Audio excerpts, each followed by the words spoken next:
Welcome to the deep dive. Okay, think about those really tricky situations you run into. Maybe it's a tough client negotiation, or maybe just getting your family to agree on something simple, right? Today, we're diving into something that could, well, genuinely change how you handle those conversations. It's called Calibrated Questions. This is a really powerful tool from Chris Voss's book, Never Split the Difference.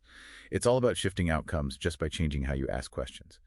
So our mission today, let's unpack what these are and maybe more importantly, why they work so well. Yeah, and what's really key here, I think, is the philosophy behind it all. Voss sees negotiation fundamentally not as a fight, but as a process of discovery. Okay. Exactly. The goal isn't to sort of ram your solution through, it's to uncover information and kind of subtly guide the other person so they think your idea is actually their idea. So they arrive at your solution themselves. Precisely. They self-discover your path, which is much more powerful. Now, a lot of you probably know the basics.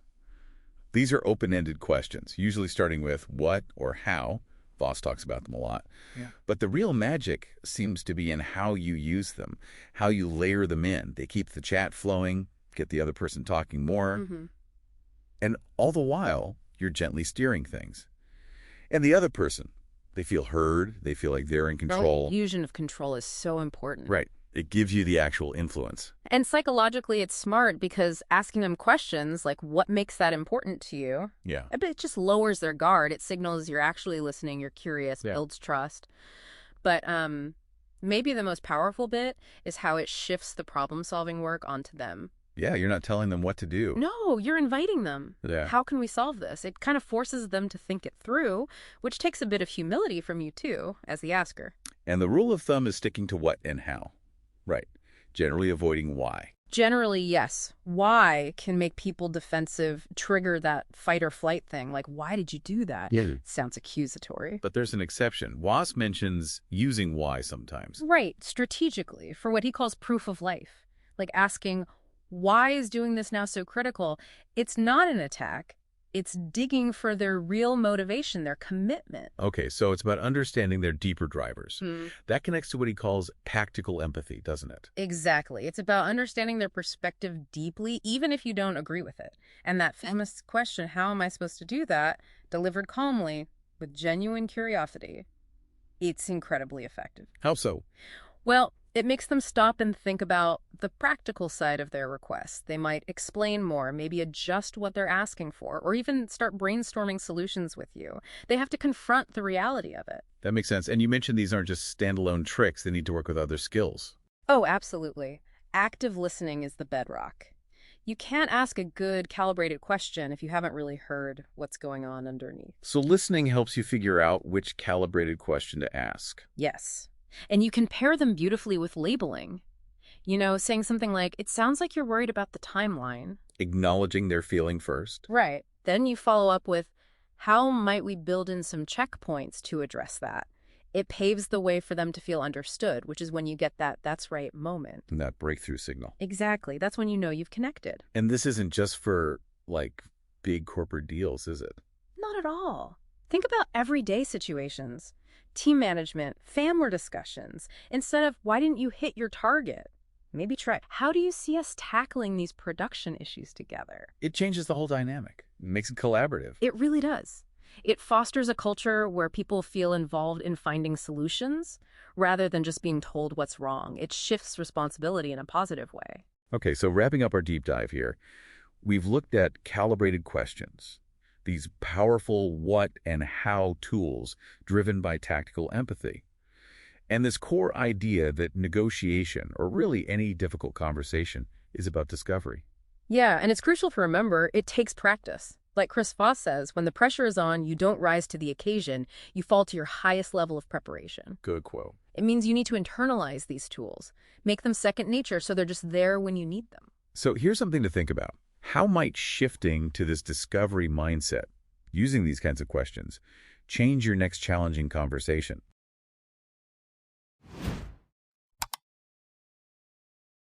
Ever walk into a difficult conversation and just feel it? The tension. Yeah. Like unspoken judgments just hanging in the air. Exactly. Like he's going to be unreasonable or maybe she hasn't prepared for this, just these invisible walls popping up. It's what Chris Voss, he calls it a black hole vortex in their head. A black hole vortex. Yeah, it just sucks everything in and filters it through, like pure negativity. It can kill deals, damage relationships, everything. Pretty serious stuff. Wow. Okay, so how do we deal with that? How do you possibly break down that wall and maybe disarm that kind of hostility? Well, that's where this really interesting tool comes in. Today, we're doing a deep dive into something called the Accusation Audit. It sounds intense, but it's actually this powerful, maybe counterintuitive way to build trust fast. It really is. You basically call out all the bad stuff yourself before they do. So the accusation audit is like taking stock, making a list of every negative thing the other person might be thinking about you or the situation. Precisely. And then you say it out loud. First, think about defense lawyers in court. Ah, right. They sometimes bring up the weaknesses in their own case first, don't they, to take this sting out? Exactly that. Voss uses the analogy of naming the elephant in the room. Okay. The big awkward thing nobody's talking about. Right. If you ignore it, it just gets bigger, looms over everything. But if you point at it, say its name, suddenly it's not so powerful. People kind of relax. But let's be really clear here. You're not confessing, are you? You're not saying, I am greedy. No, absolutely not. That's the critical distinction. It's about acknowledging their potential view. So you say something like, you might feel that I'm being greedy here. Exactly. Or you're probably thinking this is unfair. It shows empathy. It shows you're considering their world. And that does something psychologically. Oh, absolutely. It's like clearing out mental clutter for them. They stop worrying you might be thinking those negative things because you've already voiced the possibility. So it shifts them out of that defensive sort of emotional brain. Yeah, towards being more open, more logical. It hits on like two basic human needs: feeling safe and feeling in control. Naming a fear actually shrinks it. And often they'll jump in and say, oh no, it's not that bad, and then tell you the real concern. Okay, but it still feels a bit strange. Like showing vulnerability actually gives you control. How does that compute? It's a total paradox, isn't it? But yes. By voicing their potential fears, you suddenly look more honest, more trustworthy. Because you're signaling the conversation isn't just about you, your agenda. Right. You're taking charge of the emotional climate, in a way. So how do you actually do this? What's the process? Preparation is key. Step one is the inventory. You got to sit down and write out every single awful thing they could possibly think or say about you or the situation. Every single one. Be brutal. Be brutal, exhaustive, get it all down on paper. It's actually kind of cathartic in itself. I can imagine. Okay, so you have this list of horrible things. Then what? Phrasing. Step 3. Yeah. Master the phrasing. Use soft, speculative language. Things like, you're probably going to think, or it might seem like. Gentle entry points. Right. Or maybe it seems like you feel. If you know them better, you can even be self-deprecating, like, you're going to think I'm a real jerk for bringing this up, but... Okay. And what about that fairness thing people use? Yeah, the F-bomb. You can neutralize that, too. Try something like, I know this might sound unfair. Acknowledge it up front. Got it. Then comes the delivery. Step 4. Delivery. Voss talks about the late-night FM DJ voice. Calm, slow, downward inflection. Very soothing. Okay, deep voice, calm vibes. And then, critically, silence. Step 5. After you deliver the audit, just stop talking. For how long? Count. Maybe to 4 or 5 seconds. Yeah. Could even be 10, depending. It feels long. Yeah, awkward silence. But it compels them to speak, to fill that void. And what they say next is often pure gold. Reveals what they're really thinking. Okay, let's talk examples. Did Voss use this in, like, high-stakes FBI stuff? Absolutely. He tells a story about needing, I think it was $9,000 from these really skeptical SWAT guys. Tough crowd. Very. He opened with something like, I'm sure many of you are questioning my audacity just coming here asking for a handout. Whoa, how did that land? Completely disarmed them, changed the whole tone. He got the money. Okay, wow. Yeah. What about a more everyday professional example, like asking for a raise? Yeah, good one. So say Jane wants a raise. She could start with, look, you're probably going to think this conversation is pretty self-centered, and maybe that I'm not being a team player right now, especially with the budget being tight. Instantly addresses the likely objection. Exactly. Shifts it from me versus you to us looking at the situation. It inoculates against that fairness accusation, too. I can see that. Even Like a student asking for an extension. Perfect example. Instead of just making excuses, the student could say, Professor, I know you'll probably think I'm disrespecting you or not taking this project seriously by asking this, but... Reframes it immediately. Makes it about wanting to do good work, not slacking off. Precisely. The psychology works across the board. So the accusation audit, it's not weakness at all. It's actually about strategic strength. Courage, really. Definitely courage. It takes guts to voice the negatives first. It feels like one of the most powerful, but also kind of selfless things you can do in a tough spot. I think so. Okay, so for everyone listening, your takeaways this week. First, prepare a full audit. Seriously, before your next potentially difficult chat, take 10 minutes. Write down all those negative thoughts. Just doing that prep changes things. It really does. Second, practice a mini audit. Try just one line this week in a low-stakes situation. Something like, you might think I'm just being difficult about this scheduling, but... Yeah. Or maybe, you probably think I'm wasting your time asking this, but... Just see what happens. Notice that shift. Yeah, notice the shift in the room's temperature. So mastering the accusation audit really clears the path, opens things up. But how do you know? How do you know when you've actually truly connected, when you've hit that breakthrough moment in a negotiation? Good question. Well, next time, we're going to dive into the two most powerful words you can hear in any negotiation. And spoiler, it's not yes. We'll explore the incredible power of getting the other side to say, that's right. Yeah.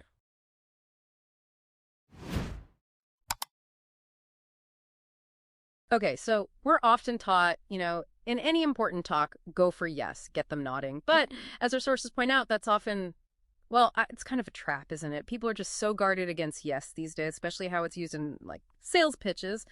Today we're diving into why that is, looking at the 3 types of yes: the counterfeit, the confirmation, and the commitment, and why only one really counts. Exactly, and it's crucial to get what these mean. The counterfeit yes, that's often just an escape hatch. They say yes to make the conversation stop. Then you got the confirmation yes. It's simple agreement, like yes, it's Tuesday. No real action implied. The commitment, yes, that's the one. Real agreement, real intent to act. But honestly, it's pretty rare. People are good at fobbing you off with the other two. Right, fobbing you off. And here's the twist that really grabbed me from the sources. You'd think hearing you're right would be a win, but you're saying it's actually a disaster. Why? We've all felt that, haven't we? Someone says you're right, and you just know they don't agree. Oh, absolutely. It's a huge red flag. When someone says you're right, it usually means, okay, fine, you win the point. Now please stop talking. It's like a verbal surrender, but inside, nothing's changed. They haven't bought in. It just signals they've checked out, creating this sort of hidden impasse. Okay, so if you're right is the phrase to avoid, what are we actually listening for? What's the sign we've genuinely connected? The real gold. It's 2 simple words. That's right. That's right. Our sources call it the sweetest phrase because it signals a real breakthrough. It means they feel truly, deeply understood. Exactly. It's not about them conceding defeat. It's about them feeling like, wow, you actually get my perspective. You see the world how I see it right now. It can feel like a real epiphany for them. And there's actual brain science behind this. Yeah, there is. Hearing that's right has a powerful effect. Our brain's threat detector, the amygdala, is often firing in tense conversations. But when someone feels truly heard, validated by that's right, it actually calms that system down. And that lets the rational part, the prefrontal cortex, come online. They shift from defense to actually thinking collaboratively with you. You're basically making their brain feel safe. Okay, that's fascinating, making their brain feel safe. But how do we, make that happen? How do we get that? That's right. The key tool is what the sources call the summary. And it's not just repeating back what they said. It's about demonstrating tactical empathy. Tactical empathy. Okay, and the formula for this summary is? It's simple but powerful. Paraphrasing plus labeling. All right, let's break that down. Paraphrasing first. What does that actually mean here? Paraphrasing isn't just parroting. It's about putting the meaning of their situation, the circumstances as they see them, into your own words. It shows you're seeing the world from their viewpoint. So if they say, look, I'm swamped, I can't hit this deadline, a good paraphrase would be something like, okay, so if I'm understanding this, with the project's scope changing and the unexpected staff shortage, the original deadline just isn't feasible anymore. Got it. Showing you understand the situation. Then the second part, labeling. That sounds like putting a name on their feelings. Precisely. You're vocalizing the emotions you're picking up from their words, their tone. But gently. You use phrases like, it seems like, or it sounds like, or maybe it looks like. Never accusingly, for example. It seems like you're feeling under a huge amount of pressure here or maybe worried about dropping the ball. You're just noticing the emotion, validating it. Right, not you're angry, but it seems like you're feeling frustrated. Exactly. So you put it all together. The that's right summary formula is. So it sounds like your paraphrase of the situation, and it seems like you're feeling your label of their emotion. Okay, so back to the deadline example. Right. You'd say, so it sounds like the main problem is the timeline is just way too tight with the resources you have right now. And it seems like you're feeling completely overwhelmed, maybe even worried you're being set up to fail. And that combination is what earns the... That's right. That's the goal. That's the signal you've connected. So the process is, first, really listen, like intense listening. Shut down your own internal chatter. Focus on their facts and feelings. Then deliver that summary. And the sources mentioned using a specific tone, the late-night FM DJ voice. Yeah, calm, downward inflecting. It projects reassurance, removes any sense of confrontation, makes it easier for them to hear you. And here's something I found really useful. What if you get the summary wrong? If you misread the situation or the emotion, that's actually okay. It's diagnostic. If you're off, they usually correct you. No, it's not overwhelmed. It's more frustrated that. Yeah. And boom, they just gave you more information, a clearer picture. It's still progress. It's a gift, really. Okay, let's make this real. How would this work day to day? Say, professionally, with a boss demanding something unrealistic. Instead of arguing, you summarize. Okay, so getting these figures for the board by Friday is the absolute top priority. Everything rides on it, and it sounds like you're under immense pressure to deliver.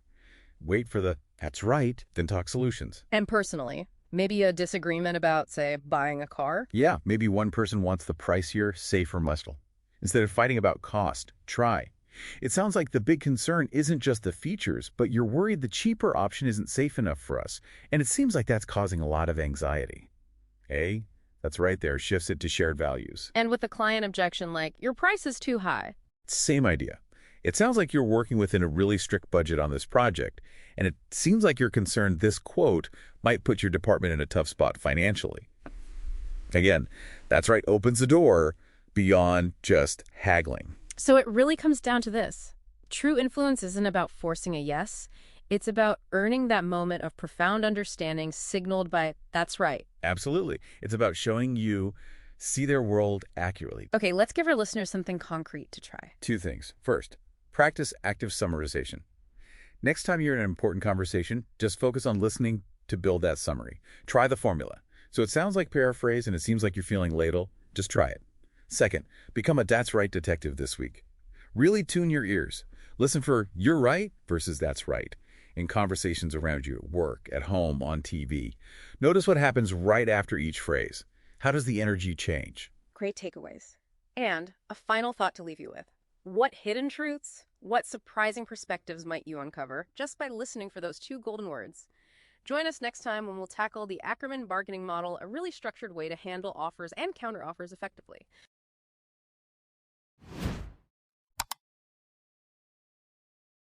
Welcome back to the deep dive. You know, I think a lot of people dread that numbers part of negotiation. They think, you just split the difference, right? Yeah, exactly. And Chris Voss, the ex-FBI guy, he calls that a terrible strategy. Just for amateurs, really. You're just sacrificing value. Leaving money on the table. It's a lazy compromise. That's it. So the pros, they often use something called the Ackerman bargaining model. It's much more precise, numerical. Okay, Appleman. Sounds serious. Developed by a CIA operative, Mike Ackerman, and Voss learned it for, high-stakes kidnapping cases. That's the one. The whole idea is to get your best price, but critically make the other side feel like they fought really hard and, won a great victory. Makes sense. So today, let's really dig into this. Deconstruct the model, look at the psychology, and figure out how you can use it. Buying, selling, even salary talks. Okay, let's start with the buyer's side. And the foundation, honestly, it's all about prep. Voss always says, when pressure's on, you don't rise to the occasion. You fall to your highest level of preparation. Love that. So step 1, set your target price. Ambitious, but, realistic. Say $20,000 for a used car. Right. That's your goal. Then comes the opening move, step 2. This is the extreme anchor. You offer just 65% of your target, so $13,000 in this case. Wow, 65%. That feels low. How do you even deliver that without them walking away? Well, you use what Voss calls an accusation audit.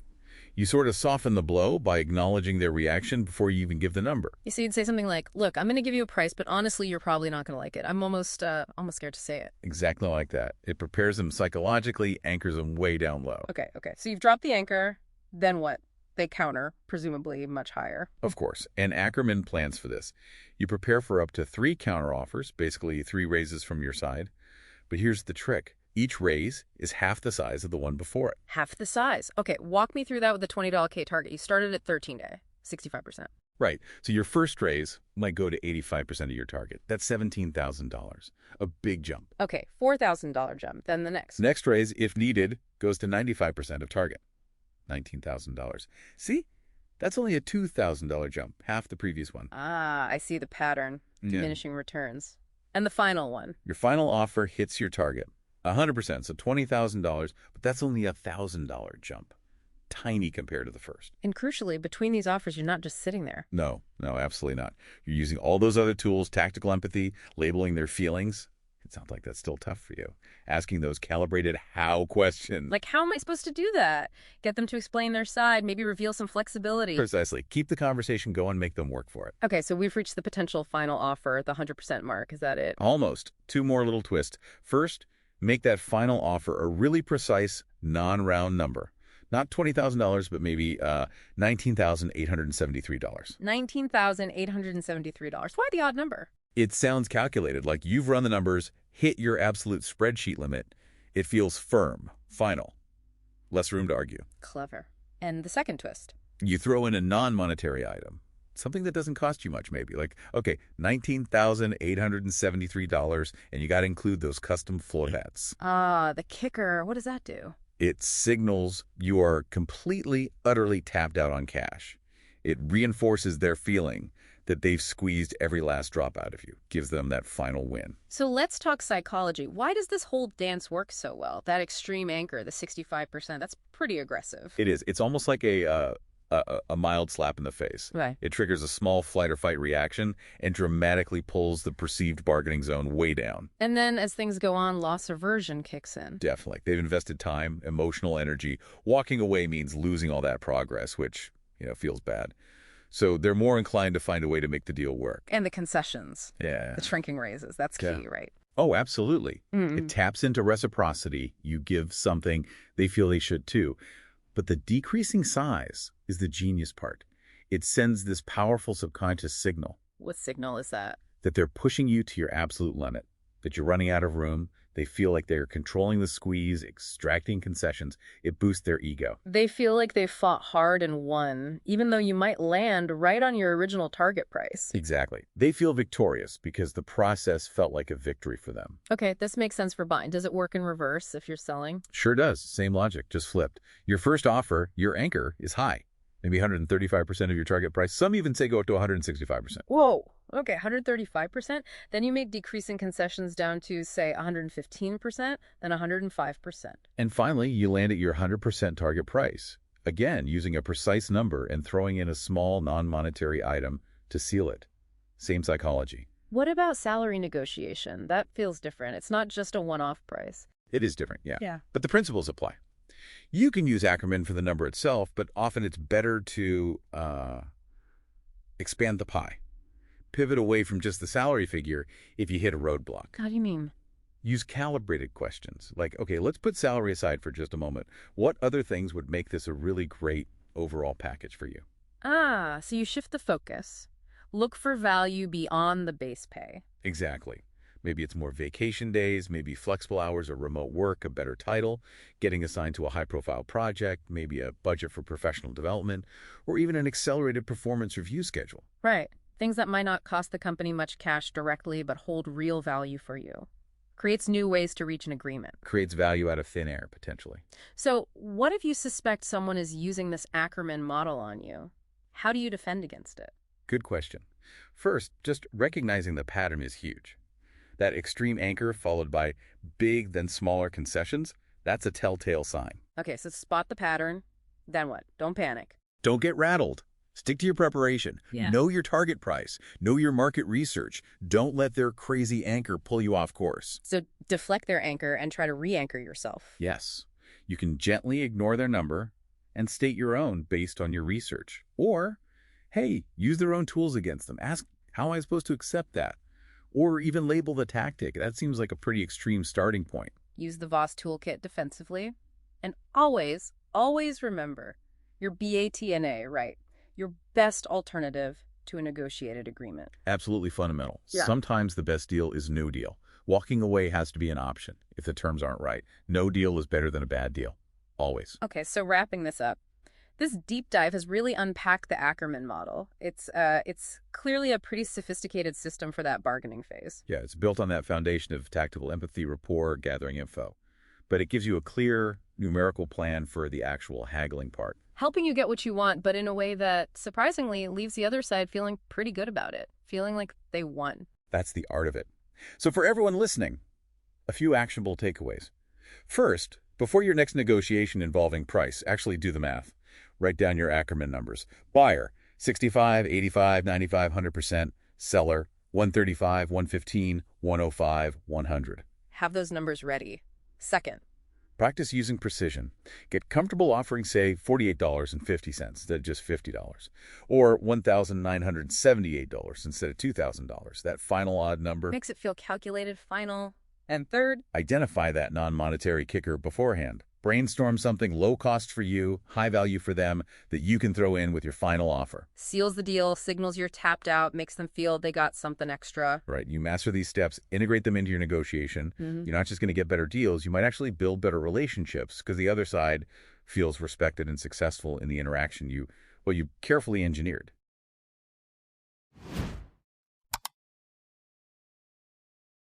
Okay, picture this. You're in a really key negotiation. You've just laid out your proposal, and then nothing. The other side just goes completely silent, stone-faced. Yeah, that's a tough spot. And what you do next, well, it really depends entirely on figuring out who is sitting across from you. Right, because most of us, we kind of default to the golden rule, treat others like we want to be treated. Exactly. But Chris Voss, the FBI negotiator guy, he says that's actually a really big mistake in these situations. It almost guarantees you'll misunderstand each other, maybe leave value on the table. Because you're just projecting your own stuff onto them. So what's Voss's fix? His black swan rule? It's pretty straightforward, but deep. Treat people how they want to be treated. It means you have to become like a diagnostician. You got to read their style, their personality. A diagnostician. Okay, so like a psychological detective. How do we start spotting these patterns? People are complex. Well, Voss and his team, the Black Swan Group, they've pinpointed 3 main negotiator types. And they map pretty well onto how humans react to conflict generally. Fight, make friends, or flight. Fight, flight, make friends. Got it. So we're talking about the assertive, the accommodator, and the analyst. And in this deep dive, we're going to break down each one, figure out what makes them tick, and give you the tools to handle them. All right, let's dive in. Who's first? Let's start with the assertive. This is your direct, kind of candid, focused on winning type. For them, time is money, right? They tend to dominate the conversation. They tell more than they ask. Maybe seem a little aggressive. Yeah, sometimes. And silence. For an assertive, silence is just an opportunity for them to talk more. They'll jump right in. So what's driving them? What's their core need? They need to be heard. It's almost like their brain can't actually listen until they feel like you fully understood everything they've put out there. Okay, so how do you break through that? How do you get them to actually hear you? The key tool here is the mirror. It sounds simple. You just repeat the last 1 to 3, maybe 4 critical words they said. Just repeat them. Yeah, but crucially, use a calm tone, like that late-night FM DJ voice. Voss talks about calm, downward inflection. So if they say, look, we absolutely need this by Friday, you just calmly say. By Zeta Fred. Exactly. And then pause. Just a short, strategic pause. And that little pause signals you've heard them, right? Yeah. It invites them to maybe elaborate or just feel acknowledged. Precisely. You're looking for that magic phrase, that's right. Not you're right, mind you, but that's right. That's the signal. It means you hit the nail on the head, they feel understood, and that internal pressure, it releases. Then they can start to listen. That's a subtle but powerful shift. It is. But a really important warning with assertives. They can have that give an inch, take a mile kind of mindset. So if you offer a concession, you need to be explicit about what you expect back. Absolutely. Spell it out. Don't just assume they'll feel obligated to reciprocate. Okay. Assertives need to be heard, use the mirror, aim for, that's right, and be explicit about trades. Got it. Yeah. What about the opposite end, maybe? The relationship person. That's the accommodator. Super personable, loves to chat, really prioritizes the relationship. For them, time is for bonding, not just business. They genuinely want to get along. Sounds pleasant, but where's the catch? Well, their biggest weakness is a deep dislike of conflict. So, silence. To an accommodator, that feels like anger or disapproval. It makes them really anxious. So they'll rush to break the silence. Maybe make a concession too early just to smooth things over. Very likely. They're the most likely to offer the first concession just to keep the peace. And that leads to the biggest danger with accommodators. Which is counterfeit yes. They want to be agreeable so badly they might say yes to something they know deep down they can't actually deliver, just to avoid that immediate friction. Oof, yeah, that's a problem for everyone involved. How do you guard against that? How do you get a real yes? You use calibrated what and how questions. These are open-ended questions designed to make them think about implementation, about the practicalities. So instead of just accepting their enthusiastic, yes, we can do that, you gently follow up. Right. You might ask, okay, great, so how are we going to achieve that? Or what does the implementation plan for that look like? Ah, I see. It gives them a way to bring up potential problems or limitations without having to directly say no or feel like they're being difficult. It protects them and you. Exactly. It helps them think it through and helps you uncover the reality. Okay, makes sense. So we've covered the assertive fighter and the accommodator friend maker. What about the third type, the flight response? That maps roughly onto the analyst. This is your methodical, diligent, data-driven person. They hate surprises. Their mantra is kind of, time is for preparation. Getting it right is critical to them. Okay, so they're probably quieter, taking things in. Definitely. And for them, silence is golden. It's thinking time. If an analyst goes quiet after you ask something, whatever you do, do not interrupt them. They're processing, not angry. That's a key distinction. Interrupting would probably shut them down. Completely. They're also very sensitive to reciprocity. If you give them something, like a small concession, they will feel a strong, logical need to give something back. But they'll do it on their own timeline after they've thought it through. So patience is key.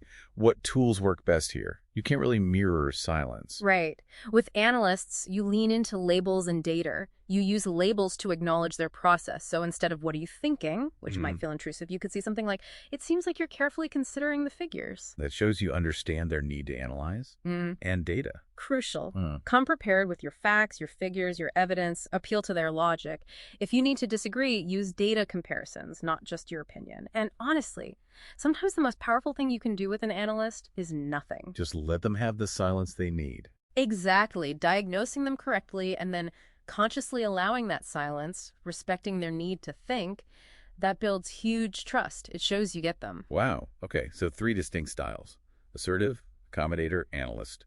Each needs a different approach. And you can see how they might clash, right? Imagine an assertive pushing hard. The analyst goes silent to think, and the accommodator jumps in nervously to fill the void. A total communication breakdown. Chaos. Which brings us to maybe the most critical point. Okay. You have to know your own style. Are you naturally assertive, an accommodator, an analyst? That self-awareness is step 1. Because the best negotiators aren't stuck in one mode. Right. They're type flexible. They know their default, but they consciously practice the skills needed for the other styles. They adapt. They learn the dance. Okay, so let's recap the tools quickly. For the assertive. Mirrors. Make them feel heard. Aim for, that's right. For the accommodator. Calibrated what and how questions get to a real yes. And for the analyst. Labels to show understanding, solid data, and critically, give them silence. Respect their process. Great summary. So what should listeners take away and maybe try this week? 2 things. First, spend some time thinking about your own go-to style. When things get tense, what's your default reaction? Fight, flight, or make friends? Be honest with yourself. Okay, self-reflection. And second, become an observer. Watch people in meetings, on TV shows, even movies. Try to diagnose their styles. It's low-stakes practice. It really sharpens your diagnostic skills. Love that. Practice spotting the patterns. Yeah. Because ultimately, this isn't about putting people in boxes. It's about understanding these predictable, kind of hardwired human responses so you can navigate them better. It's about learning the steps to the dance so you can actually lead or at least not step on anyone's toes and maybe even create something great together. Well put. It's about creating breakthroughs by understanding who you're dancing with.